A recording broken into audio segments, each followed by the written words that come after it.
भौवीजाङ्कुरजनना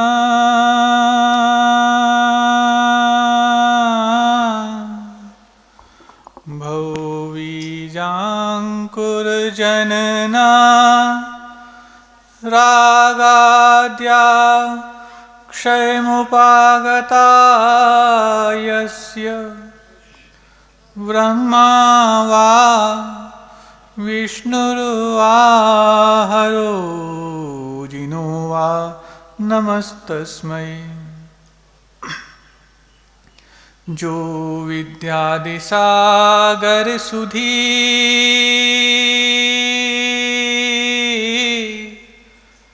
जो विद्यादिसागर सुधी गुरु हैं हितैषी शुद्धात्म में निरत नित्य हितोपदेशी।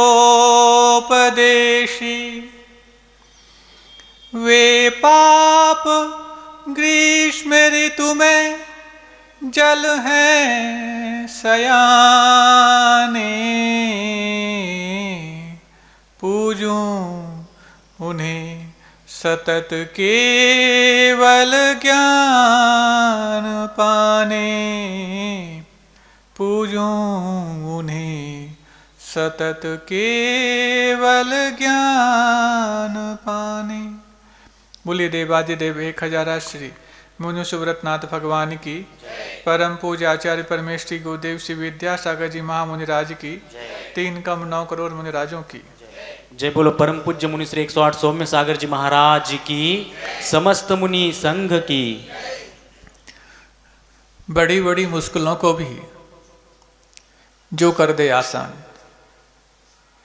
बड़ी बड़ी मुश्किलों को भी जो कर दे आसान, ऐसी उस अनोखी कला का नाम है मुस्कान। और यदि उस कला को आप शुरुआती तौर पर सीख जाते हैं तो जिस भगवान बनने की कला हम पिछले कई दिनों से सीखने का प्रयास कर रहे हैं, उसमें और भी आसानी आने लग जाएगी। पिछले दिनों हमने चर्चा की उन बिंदुओं पर जिससे हमारे भीतर वो सज्जनता आती है, जिस सज्जनता को यदि हम थोड़ा सा और वृद्धिंगत करें तो हमारे भीतर भगवत सत्ता भी आने लग जाती है। बहुत कम लोग होते हैं जो लौकिक उपकार करना जानते हैं, और उनसे भी बहुत बिरले लोग होते हैं जो स्वयं कल्याण के साथ साथ पर कल्याण की भावना भी अपने जीवन में जीते चले जाते हैं। हम ऐसे उन कई लोगों के संपर्क में आते होंगे जो लोक कल्याण की बात सोचते हैं और लौकिक तरीके से सोचते हैं। उनको भी हम अपने जीवन में एक सज्जन व्यक्ति, एक इंसान के रूप में जानने में कारण बनाते हैं। लेकिन जो खुद का कल्याण कर रहे हों और प्राणी मात्र के कल्याण की भावना भा रहे हों, ऐसे बहुत ही विरले व्यक्ति हुआ करते हैं। प्राणी मात्र के कल्याण की भावना भाना हर व्यक्ति के बस की बात नहीं है। हम अपने आसपास के अथवा किसी के कल्याण की भावना भाव ही रहे हैं तो उसके पीछे लक्ष्य रखते हैं हमारे लिए कल्याणकारी घोषित कर दिया जाए। तुम कल्याणकारी घोषित होने की भावना में ही खुद का कल्याण भी ले डूबे और दूसरों के कल्याण के लिए भी तुमने भावना में कुछ बट्टा लगा लिया। लेकिन कुछ ऐसे लोग होते हैं जो गुमनाम जिंदगी में अपना कल्याण करते करते दूसरों के कल्याण की इतनी संजीदगी से भावना भाते हैं कि वो संजीदगी जब उद्घाटित होती है तो लोगों के लिए संजीवनी बनकर के सामने आती है। संजीवनी तो आप समझते ही हैं। जितने संजीदा तरीके से हम स्वयं के कल्याण की भावना भाएं, उतने ही संजीदा प्राणी मात्र के प्रति हो जाएं, तब तो जाकर के प्राणी मात्र के प्रति संजीदा होना तुम्हारे लिए प्राणी मात्र का भला चाहने वाला मान लेने के लिए तैयार बन जाएगा। हम चाहते तो हैं प्राणी मात्र हमारे लिए भगवान माने, लेकिन तुम्हारे कहने से और तुम्हारी सोच से सामने वाला तुम्हें भगवान मानने के तैयार नहीं होगा। जब तुम प्राणी मात्र के कल्याण के लिए कार्य करोगे, विचार रखोगे, आचरण पालोगे, तब जाकर के एक दिन तुम्हें अपने आप को प्रचारित करने की आवश्यकता नहीं पड़ेगी। दुनिया तुम्हारे प्रचार में जुट जाएगी कि ऐसा मनुष्य भी दुनिया में नहीं है, और जब ये अपने विकसित रूप को प्राप्त होगा तो ऐसा भगवान भी दुनिया में नहीं है, ऐसा घोषित अवश्य हो जाएगा। लेकिन इनकी शुरुआत करते समय इतनी विकसित नहीं होती जितनी कि जब मंजिल में पहुंच जाते हैं तो उसका विकास रूप, उसका विराट रूप सामने आता है। अमरकंटक में कभी आप गए हो तो नर्मदा का उद्गम वहां से होता है, और भी 2-3 नदियां वहां से निकलती हैं। जोहिला है, सोन नदी है, तो तीनों के अपने अपने उद्गम स्थान वहां पर हैं। लेकिन जहां से उद्गम होता है, ऐसा नहीं कि नर्मदा का विशाल रूप जो भरूच में जाके दिखता है वैसे ही विशाल रूप अमरकंटक में भी दिखता हो।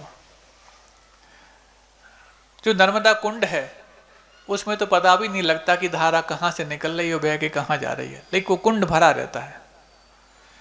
सोन नदी का उद्गम सोनमूड़ा है, पतली सी एक जैसे कहीं कोई पानी के टैंक में छेद जैसा हो जाता है, इतनी पतली सी धार निकलती है। लेकिन वही धार जब कुछ किलोमीटर आगे जाके बढ़ जाती है तो एक बड़ी नहीं, एक ऐसी नदी के रूप में सामने आती है जिसकी विराटता भी उस धार के उद्गम के रूप में पहचान करने में आश्चर्य बन जाती है। ऐसी ही प्राणी मात्र के कल्याण की भावना उस हमारे जहन में उठी हुई पतली सी धार के रूप में पैदा होती है, और जब वो अपना विराट रूप प्राप्त करती है तो तुम्हारे लिए प्राणियों का मसीहा घोषित करार दिया जाता है। लेकिन मसीहा बनने के लिए कुछ न कुछ अपने अंदर ईहा पैदा करनी पड़ेगी। ईहा का मतलब इच्छा होता है, और इच्छा वो नहीं कि लोग मेरे लिए भगवान मान लें। इच्छा वो, या तो सारी इच्छाओं को मेरी समाप्त हो जाएं, या फिर एक ही इच्छा रह जाए कि सबका कल्याण हो जाए। एक छोटी सी बात याद आ रही है। एक व्यक्ति था जो नदी किनारे चल रहा था। अचानक उसका चिकनी माटी पर पैर फिसल जाता है, तो पैर फिसलते ही वो नदी में डूबने लग जाता है।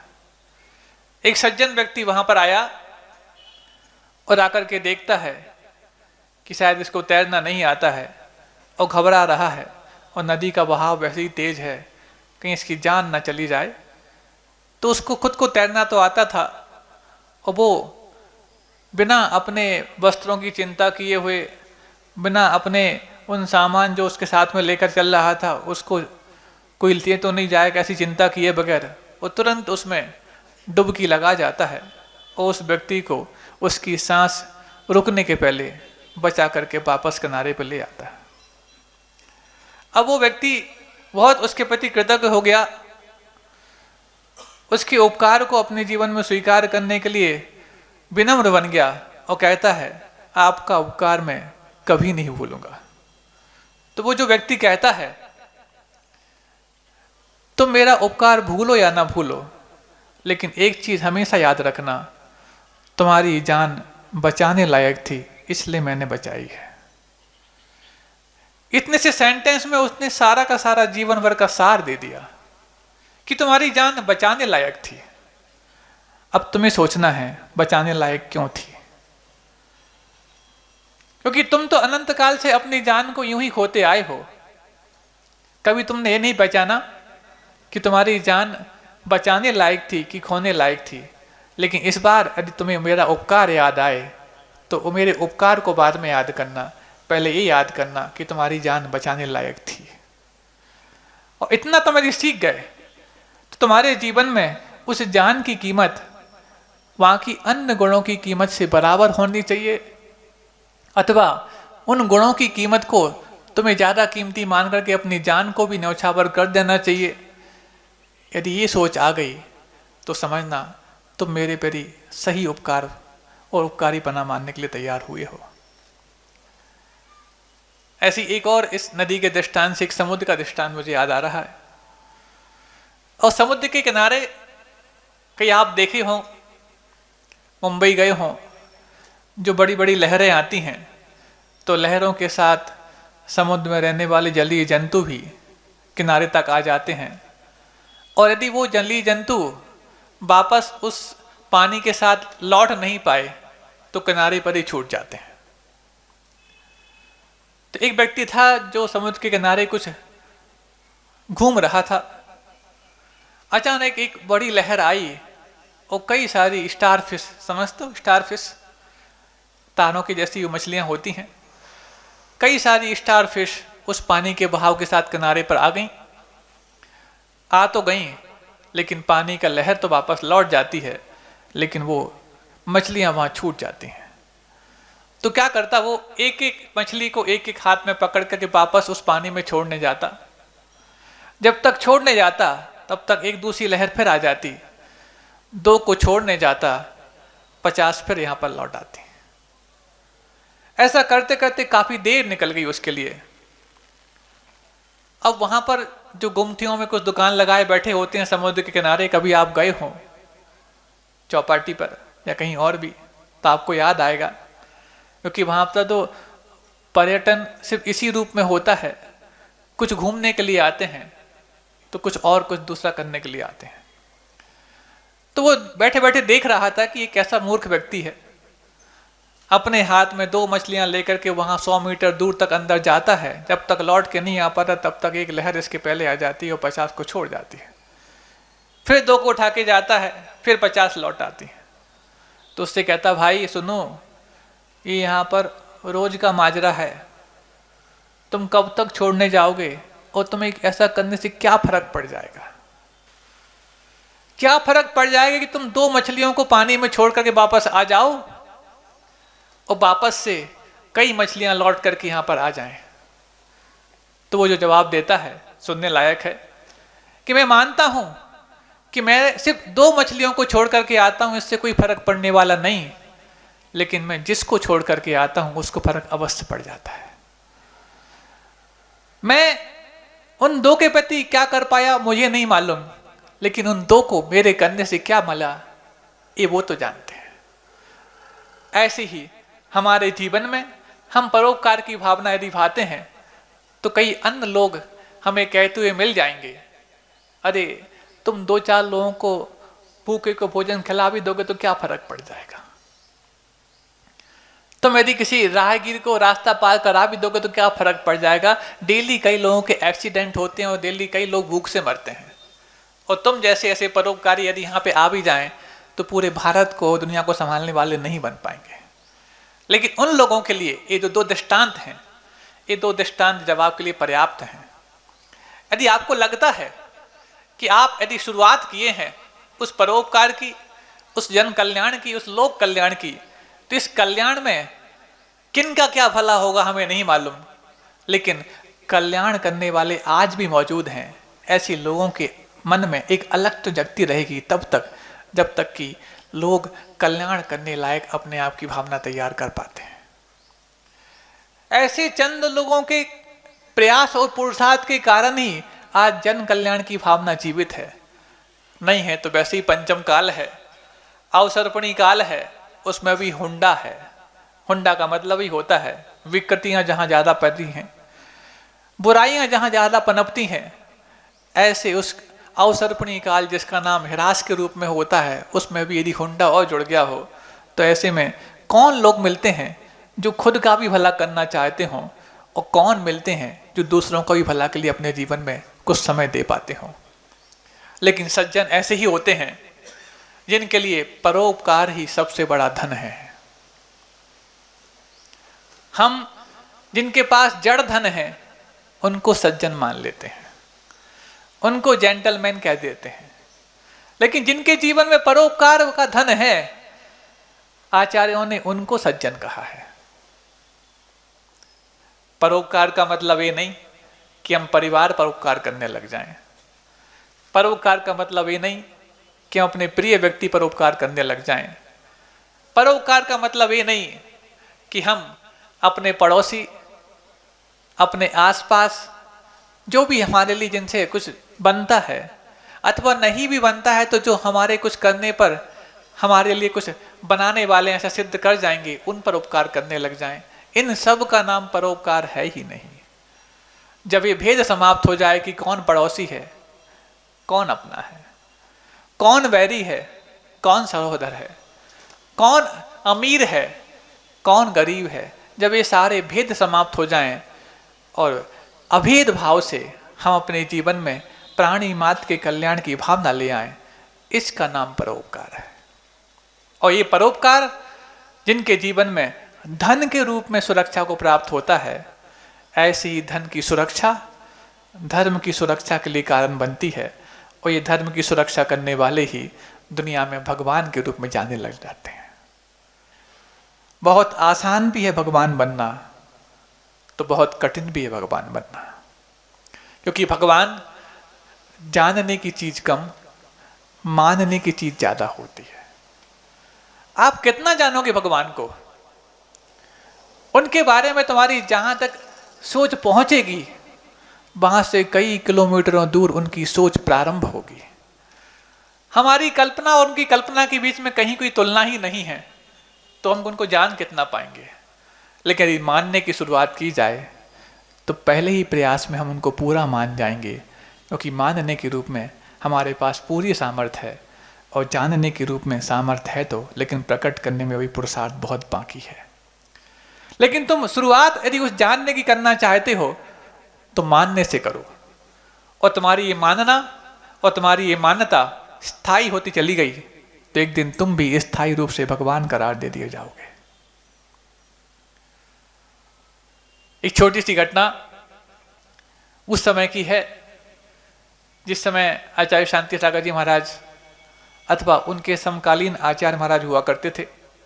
एक क्षुल्लक जी थे। चूंकि उस समय और आज भी कई अन्य नेत्र भी क्षुल्लक लोग कभी कभार वाहन का उपयोग करते होंगे, तो तब तक वो करते थे। बस से जा रहे थे कहीं विहार करते हुए, सामान्य से थे और जिनके अंदर सरलता होती है, सजगता भी होती है और सहजता भी होती है। ये तीनों गुण जिस व्यक्ति के पास हो, वो अपने हर कर्तव्य के प्रति ऊर्जावान बना रहता है। लेकिन इनके तीनों गुणों की पहचान हर व्यक्ति कर पाए जरूरी नहीं होता है। तो जा रहे थे, इतने में कहीं एक बीच में बस स्टॉप पर बस रुकती है। एक विशिष्ट व्यक्ति उस बस में चढ़ता है और पूरी बस की सीटें फुल थीं। तो क्या हुआ, जो कंडक्टर था वो देखता है कौन है जो थोड़ा सा कमजोर सा है, अपन उसको थोड़ा सा खड़ा कर देंगे और ये विशिष्ट स्थिति को उस सीट पर बिठा देंगे। तो जो अपने जीवन में बहुत निर्मलता ला रहा हो, कई बार हर व्यक्ति उसको पहचानने में गलती कर देते हैं। जो सरलता से पेश आता हो, लोग व्यक्ति उसको कायर मान लेते हैं।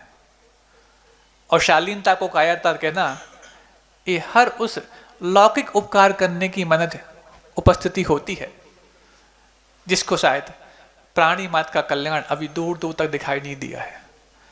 तो बस हुआ ऐसा कि उनने समझा कि ये बैठा है, इसके पास तन पर पूरे कपड़े भी नहीं है, न नीचे से पूरे पहना है, न ऊपर ढंग से लपेटा है।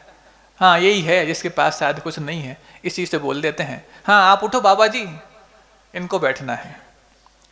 सरल तो थे ही और सहज भी थे, लेकिन सरल और सहज होते हुए भी सज्जनता का अपमान ना हो, ये बात भी उनके अंदर पलती थी। वो खड़े तो हो गए, कुछ जवाब नहीं दिया।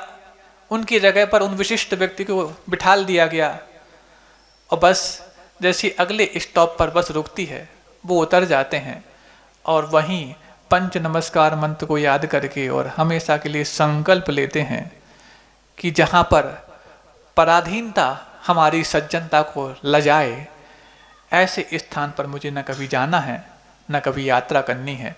और आज के बाद जिस सज्जनता को अपमानित होना पड़ा है जिस कारण से, ऐसे उस वाहन का मैं हमेशा के लिए त्याग करता हूं। बात समझ रहे हो? ये होती है सज्जनता की रक्षा करने वाली संकल्प। हम सज्जनों की सेवा करें, हम साधुओं की सेवा करें, ये तो साधु समाधि है ही जिसकी कल अपन ने चर्चा की थी। लेकिन हम सज्जनता की रक्षा भी करें, चाहे वो सज्जनता हमारे पास पलती हो अथवा किसी और के पास पलती हो, इसका नाम भी साधु समाधि है। और ये यदि आपके अंदर भावना पैदा होती है, यही भावना आपके 16 कारण भावनाओं में वो भावना मानी जाती है जो आपको भगवान बनने की कला भी सिखा जाती है। बात बहुत छोटी सी है। कोई इसको ऐसा भी समझ सकता है कि आपके अहंकार को धक्का लगा होगा, इस कारण से आपने त्याग कर दिया। अहंकार और स्वाभिमान, इन दोनों में अंतर हुआ करता है। अहंकार वहां जहां हमारे पर्टिकुलर मान को कोई धक्का दे, लेकिन स्वाभिमान वहां जहां हम जैसे कई लोगों के सम्मान को धक्का लगे, वहां पर उसकी रक्षा करने का नाम स्वाभिमान की रक्षा करना है। और कोई पर्टिकुलर मेरे लिए कुछ अपमानित करे और उसके लिए मैं यदि खड़ा हो जाऊं, इसका नाम अहंकार की रक्षा है। तो अहंकार की रक्षा करने की बात और उसके बात को रखने वाली बात बहुत दिन तक नहीं चलती, लेकिन जिसने अपने सम मान रखने वालों के लिए सम्मान की रक्षा की है, उस व्यक्ति की बात हमेशा उनके जाने के बाद भी बाती जाती है। तो आप समझ रहे होंगे कि कैसे अपने जीवन में हम उस भगवान बनने की कला को विकसित कर सकते हैं और कैसे अपने आप को भगवान बनने के पूर्व के रूप में गुणवान भी बना सकते हैं। आपके अंदर एक गुण आता है तो बाकी सारे गुणों के आने की संभावना भी बढ़ जाती है, और एक यदि दुर्गुण आ जाए तो बाकी अन्य गुणों के लिए भी आपने सुराग खोल दिया है, ये भी पक्की बात हो जाती है। कैसे महाराज? तो सोचो, कोई भी यदि साधु दीक्षा लेता है तो मात्र 5 महाव्रतों को अंगीकार करता है, और 5 महाव्रत तो बाद में पहले अहिंसा महाव्रत को स्वीकार करता है। लेकिन यदि अहिंसा महाव्रत को स्वीकार किया है तो उसकी रक्षा करने के लिए 4 महाव्रत अनिवार्य हो जाते हैं। एकमात्र अहिंसा मूल गुण आया तो आपके लिए अहिंसा की रक्षा के लिए सत्य को भी स्वीकारना पड़ेगा, क्योंकि असत्य कभी अहिंसा की रक्षा नहीं कर सकता। यदि आपने अहिंसा की रक्षा करने की मानस बनाई है तो आपको चोरी से भी बचना पड़ेगा, क्योंकि चोरी करना किसी के बिना दी हुई वस्तु को लेने के समान है, और बिना दी हुई वस्तु लेना यानी कि उसका उस वस्तु के प्रति जो लगाव था उसको ठेस पहुंचाना है, तो ये ठेस ही तो हिंसा मानी जाती है। तो आपको यदि अहिंसा की रक्षा करनी है तो फिर आपको आचौर भी धारण करना पड़ेगा। और यदि आपने अहिंसा को स्वीकार कर लिया है तो जिस कारण से हिंसा ज़्यादा पनपती है, ऐसे परिग्रह को भी तुम्हें छोड़ना पड़ेगा।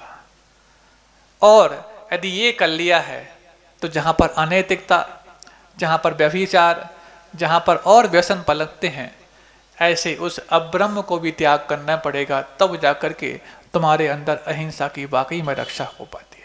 तो इसका मतलब लक्ष्य बनाया अहिंसा को पाने का, जो कि अहिंसा परमो धर्म या आप सब कहते हैं, कि लक्ष्य बनाया अहिंसा के गुण को जीवन में स्वीकार करने का, बाकी 4 गुण आपको बोनस में मिल गए।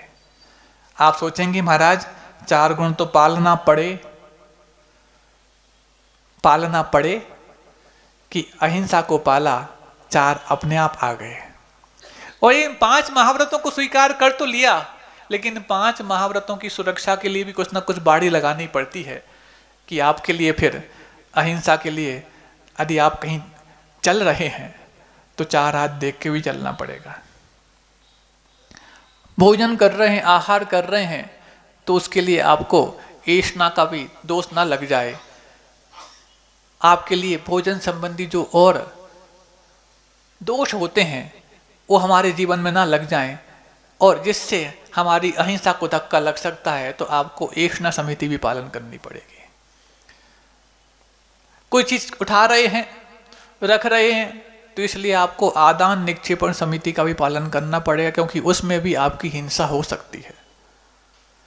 अब भोजन किया है तो विसर्जन भी होगा तो उस विसर्जन में भी दोष ना लग जाए, इसलिए व्युत्सर्ग समिति का पालन भी करना पड़ेगा। और यदि इतना हुआ है और यदि आपने सत्य बोलने का नियम तो ले लिया, लेकिन सत्य बोलने का मतलब ये नहीं है कि तुम्हारे सच से किसी दूसरे को बाधा हो जाए। ऐसे सत्यवादी स्पष्टवादी आपको बहुत मिल जाएंगे जो दूसरों को अपराधी करार देने के लिए तैयार खड़े हो जाते हैं, लेकिन ऐसे सत्यवादी बहुत कम मिलेंगे जो दूसरों के अपराध से भी मुक्त होकर के उनको मुक्त करा करके उनको आराध्य बनाने के लिए कारण बन जाते हैं। तो ऐसे सत्य महाव्रत की रक्षा करने के लिए भाषा समिति का प्रयोग करना भी अनिवार्य है, जो हित मित और प्रिय बोलने के लिए भी होती है और आपके जीवन में उस सत्य के सही महात्म्य को समझने के लिए भी होती है। तो यदि आपने अहिंसा का मानस बनाया तो 4 गुण आपके भीतर अपने आप आ गए और इन 5 की रक्षा करनी चाहिए तो 5 समितियां उन रक्षा के लिए तैयार खड़ी पाई और इन 5 की रक्षा और 5 महाव्रतों की रक्षा करना चाहते हैं तो फिर आपके जीवन में इंद्रियों की दास्ता अपने आप खत्म हो जाएगी। तो इंद्रियों की दास्ता के यदि आप अभी तक स्वीकारोक्ति दे रहे थे, जैसे ही आपने उन इंद्रियों की दास्ता को नकार दिया, आपके भीतर 5 इंद्रिय विजय का एक और उपहार प्राप्त हो जाएगा, जिनको 5 मूल गुणों के रूप में और स्वीकार किया जाता है। और इतना हो गया तो ये तो हो गए आपके कुछ प्रवृत्ति परक अथवा निवृत्ति परक कुछ विशेषताएं, लेकिन कुछ ऐसी भी होती हैं जब आपको अन्य समयों में अपने उपयोग को हिंसा से बचाने के लिए यदि लगाना हो तो षट आवश्यक में भी आपको अपना जीवन बिताना पड़ता है। तो ये उस अहिंसा की रक्षा के लिए सब बाड़ी के रूप में एक के बाद एक आपने कभी देखा है चक्रव्यूह सुना तो होगा। वहां पर तो एक को किसी यदि कुछ चोट पहुंचानी है तो उसके लिए 4 दीवारी लगा दी जाती हैं। 7 लेयर की भी होती है, 4 लेयर की भी होती है और अन्य लेयर्स की भी होती हैं। लेकिन यदि किसी चीज की रक्षा भी करनी हो तो भी आपके लिए triple layer safety, 5 layer safety, 7 layer safety होती कि नहीं होती। बड़े बड़े जो मंत्री हैं, मिनिस्टर हैं, प्रधानमंत्री हैं, राष्ट्रपति हैं, उनकी सिक्योरिटी कितने लेयर की होती है आप सब जानते हैं। अरे जो हमारे जीवन में परम धर्म है, ऐसे उस अहिंसा की सुरक्षा के लिए भी हमें कई सारी लेयर्स की सेफ्टी अपनानी पड़ती है। इसी कारण से लक्ष्य तो अहिंसा को प्राप्त करना, लेकिन उसके साथ साथ बाकी अन्य गुण हमारे भीतर अपने आप आने लग जाते हैं। इस प्रकार से करते करते 7 शेष गुण और जो रह गए थे वो भी इसी के साथ जुड़ते चले जाते हैं। सिर्फ 5 अहिंसा के पालन करने के लिए ही मुनिराज को केस लॉन्च भी स्वीकार करना पड़ता है। आज परम पूज्य गुरुदेव का चंद्रगिरी दौंगड़गढ़ में केस लॉन्च साधन संपन्न हुआ है सुबह सुबह ही, और शायद आपके यहाँ भी कुछ मुनिराजों के हो रहे हैं, होने वाले हैं, ये आपको मालूम होना चाहिए। क्यों? आप चाहो 3 महीने में, 2 महीने में, 4 महीने में, जैसी जिसकी अनुकूलता रहती कर सकता है, तो इतना कष्ट क्यों देना? कोई इस मूल गुण को रोज तो पालन करना नहीं पड़ता। 2 महीने कम से कम, 3 महीने मध्यम अथवा 4 महीने जघन्य से कोई भी कर दे। या नहीं है तो थोड़ा सा जाओ किसी के पास, नहीं जाए तो वो स्वयं में जाए, ठीक ठाक कर जाए, क्या फर्क पड़ता है? नहीं, क्योंकि अहिंसा की रक्षा करने का मानस बनाया है तो आपके अंदर वीरत्व भी होना चाहिए, क्योंकि वीरता के बगैर अहिंसा शोभा नहीं देती। अहिंसा कायरों का आभूषण तो हो ही नहीं सकता, वो तो वीरों का आभूषण है। और जिसके अंदर वीरता होती है उसके पैदा अंदर क्षमा भी अमस्य आ जाती है। हम किसी को क्षमा कर दें, हम किसी पर करुणा कर दें, दया कर दें, लगता तो ऐसा है कि शायद हमारे से कुछ बनता नहीं है, इस कारण से हमने उसको माफ कर दिया। अरे हमसे बनता नहीं है तो सिर्फ इतनी सी कि उसके प्रति हमारा जो बैर है हमसे सहा नहीं जाता, इसलिए हमने क्षमा कर दिया। चाहे वो परिवार के लोग हों, चाहे वो रिश्तेदार हों, चाहे वो आपके व्यापार में काम आने वाले लोग हों, उनके प्रति कई बार हमारा मानस इस रूप में तैयार तो हो जाता है कि हाँ, हमने तुम्हारे साथ हर बार भला किया, लेकिन तुमने हमारे साथ भला करने की बात एक बार भी नहीं सोची। अब हम भी कोई कम नहीं हैं। अरे तुमने अपनी वीरता को बीच में जवाब क्यों दे दिया?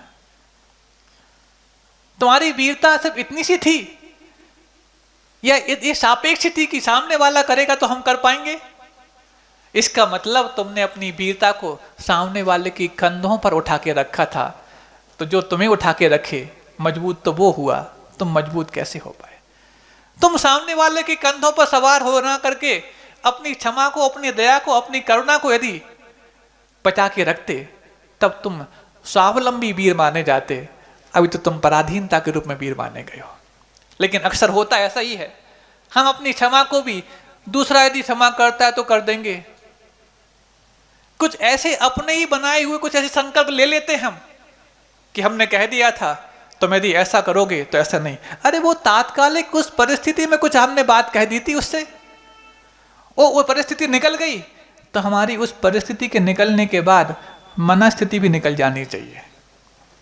नहीं तो वो परिस्थिति तो तात्कालिक थी, तुमने अपनी मनस्थिति को तो स्थायी बना लिया उसके प्रति वैर रख करके। हम नहीं जाएंगे तुम्हारे यहाँ, सुन रहे हो? ऐसा कहना बहुत आसान है, लेकिन ऐसा कहने के प्रति जो हमारी मानसिकता थी, उसको छोड़ करके उसको गले लगाने का नाम वीरता है। लोग इस शालीनता को यदि कायरता कहते हैं तो पता नहीं वीरता किसको कहेंगे। हम तुम्हारे घर नहीं जाएंगे, बहुत अच्छी बात है, लेकिन हम तुम्हारे घर को अपना घर बना लेंगे, ऐसा भी तो कह के तुम अपने संकल्प को निभा सकते हो। और ये संकल्प तुमने यदि निभा लिया तो बाकी में समझना कि तुम पीर प्रभु की संतान हो और अहिंसा को परमो धर्म कहने की तुम्हारे अंदर जीवन में जीवटता है। इसीलिए कहा जा रहा है कि एक गुण तुम्हारे भीतर यदि आता है तो बाकी सारे गुणों के समाने की गुंजाइश अपने आप बढ़ती चली जाती है। और यदि एक तुमने बुराई अपने भीतर पाल ली है तो दुनिया तुम्हें भले ही भला इंसान कहे, लेकिन उस बुराई के चलते तुम्हारे अंदर और अन्य बुराइयां भी आ चुकी हैं, ये पक्की बात है। तुमने नहीं देख पाई हो अलग बात है, लेकिन तुम यदि उसको बारीकी से समीक्षा करोगे तो तुम्हारे भीतर वो बुराइयां कई अन्य रूप में और विकास को प्राप्त हो रही होंगी। बताएं कैसे? तुमने यदि किसी व्यक्ति से बैर रख लिया है, कोई भी हो सकता है, और बैरी तो वही बनता है जो कल तक सहोदर था, जो तो कल तक बंधु था। तुमने यदि बैर रख लिया है और तुमने यदि उस वक्त जब बैर शुरुआत की थी कुछ संकल्प ले लिए अथवा उसको कह दिया तुम्हें ऐसा करना पड़ेगा तो हम तुम्हें ऐसा कर रहे हैं, कह दिया, अब वो व्यक्ति भी उस बात के तले दबा हुआ है अथवा मानी बना हुआ है, और तुम भी अपने आप को उस बात को निभाने के लिए मानी बने हो। दोनों के अंदर मान पल रहा है। तुमने कह दिया, हाँ ठीक है, उस समय उसके यदि स्वभाव में परिवर्तन नहीं आ रहा था तो अनुशासन की दृष्टि से कुछ कठोर वचन कहना स्वाभाविक थे, लेकिन यदि आज भी उस अनुशासन के वचनों को तुम कठोरता के रूप में रख करके उस सामने वाले के भीतर स्वभाव परिवर्तन आने के बाद भी रखे हो तो तुम ज्यादा बुरे हो गए हो। सामने वाला बुरा है कि नहीं इसकी तभी गुंजाइश पता ही नहीं। समझ रहे हो आप लोग? ऐसे हर घरों में कुछ ना कुछ ऐसी व्यवस्थाएं चलती रहती हैं। हम उस समय की बात को आज तक अपने दिमाग में बनाए रखते हैं और उस बात के निभाने के लिए तो इतने पक्के हो जाते हैं। इतना तुम यदि छोटे से अन्य धार्मिक संकल्प को निभा लो तो भगवान बनना तुम्हें आसान हो जाए। तुम तो अपने उस संकल्प को निभाने में जुटे हुए हो जिसमें इंसान बनना भी दूभर हो रहा है। हमने कह दिया था उस समय जब हमने तुम्हें ऐसा ऐसा किया था ना, तो कह दिया था तुम ऐसा करोगे तो हम ऐसा करेंगे। उस संकल्प को तो ऐसा निभा लेते हैं भगवान कि भगवान को भी लगता है कि इनसे बड़ा संकल्प निभाने वाला दुनिया में कोई नहीं। कौन सा संकल्प? जिसमें बैर पनपता है, बिना हस्ताक्षर के भी, बिना कॉन्टेक्ट साइन हुए भी वो संकल्प पूरे जीवन भर निभते हैं। अरे जीवन भर तो क्या, पार्श्वनाथ के साथ कमठ ने 7 भवों तक नहीं 10 भवों तक निभाया था, लेकिन जिसने निभाया था वो कमठ साबित हुआ, और जिन्होंने उस संकल्प से अपने आप को मुक्त कर दिया वो पार्श्वनाथ बन गए। उनकी जय जयकार हो गई। अब बताओ, संकल्प निभा करके कमठ बनना चाहते हो कि ऐसे संकल्पों को रद्द करके तुम पार्श्वनाथ बनना चाहते हो? तुम्हें निभाना ही है संकल्प, तो ऐसे निभाना जो पार्श्वनाथ ने निभाया कि भले ही वो बैर निभाए, लेकिन मैं उसका बैर का बदला नहीं लूंगा। मैं बदला नहीं लूंगा, मैं बदलाव लाऊंगा। बदला लाना और बदला लेना कायरों को भी शोभा देता है, लेकिन भीतर बदलाव लाना जो सीख लेता है उसी को लोग भगवान बनने के लिए तैयार खड़े हो जाते हैं। और तुमने तो भगवान बनने की कला सीखनी चाहिए ना, तब तो जाकर के इंसान होकर के भी भगवान बनने की बात अपने अंदर ठहराई है। ये ठहराव ही तुम्हारे अंदर पैदा हुआ है, तो बदलाव लाओ। हमने पहले ही कहा था, पहले ही उस चीज का विरोध किया था, नहीं माने थे। अब देखो ना, अरे वाह, उस समय हो सकता है उसके ऊपर कर्म हावी रहा हो। छोटा सा बच्चा है, मान लो घर में 2-3 साल का, पिता को मां को लात भी मारता है, तो क्या उसको तुम लात मारने वाला करार देते हो क्या?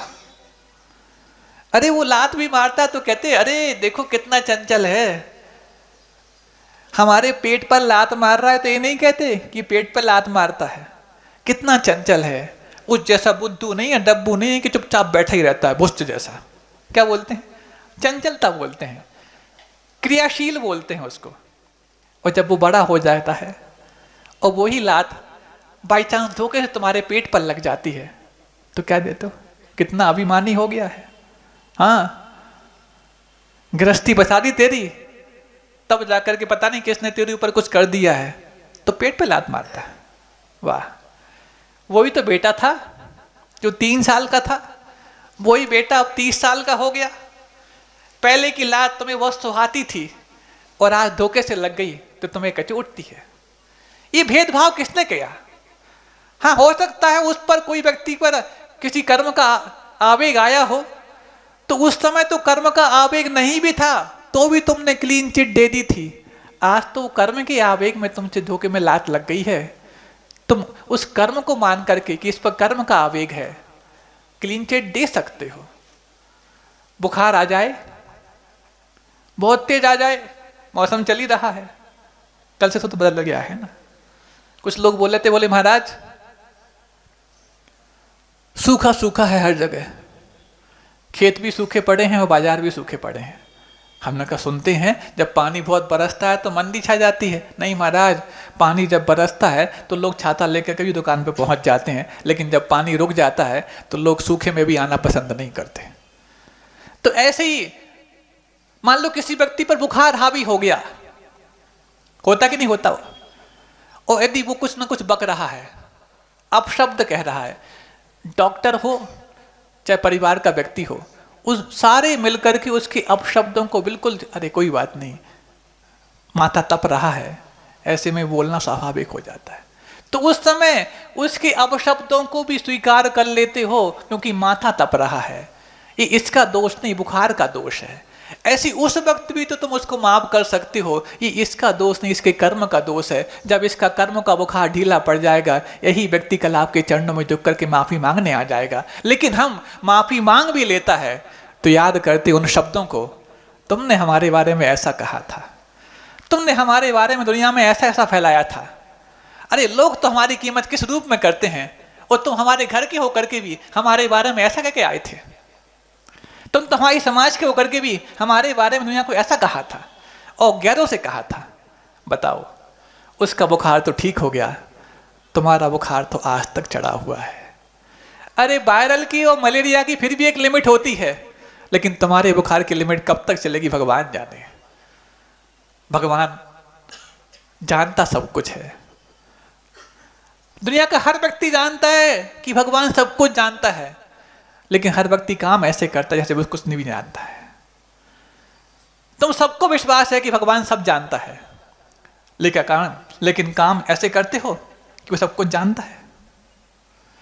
वो काम, वो विचार और वो आचार यदि तुम्हें भगवान के सामने करने में थोड़ी सी शर्म आती हो तो वो काम तुम कभी नहीं कर सकते हो, क्योंकि भगवान तो हर वक्त तुम्हें देख रहा है।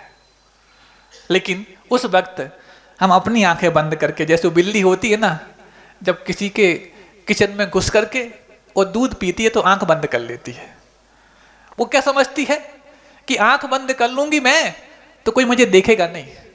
अरे तूने आंख बंद की है, दुनिया ने आंख बंद नहीं की है। ऐसे ही तू यदि गलत विचार कर रहा है तो उस गलत विचार करते वक्त तूने सोच लिया कि कोई मुझे देख नहीं रहा है, लेकिन जो दुनिया को देख रहा है वो तुम्हें भी देख रहा है। ये बात तू स्वीकार तो कर ले। और जब दुनिया तेरे लिए देख रही है तो किसी के सामने तू ऐसा गलत काम कर कैसे सकता है, गलत विचार कर कैसे सकता है। हमने कहा था उस समय ये काम नहीं करो, अब देखो ना हुआ ना, वापस से पीछे आना पड़ा। बहुत अच्छे, तुम अपने आप को उस समय सही साबित करने के लिए आज तक उस बात को गांठ में रख के रखो। हमने कहा था नहीं करो वो काम, कर लिया ना, वाह बहुत अच्छा। क्या सिद्ध करना चाह रहे हो इससे? अपनी उस समय की बहुत ज्यादा बुद्धिमानी।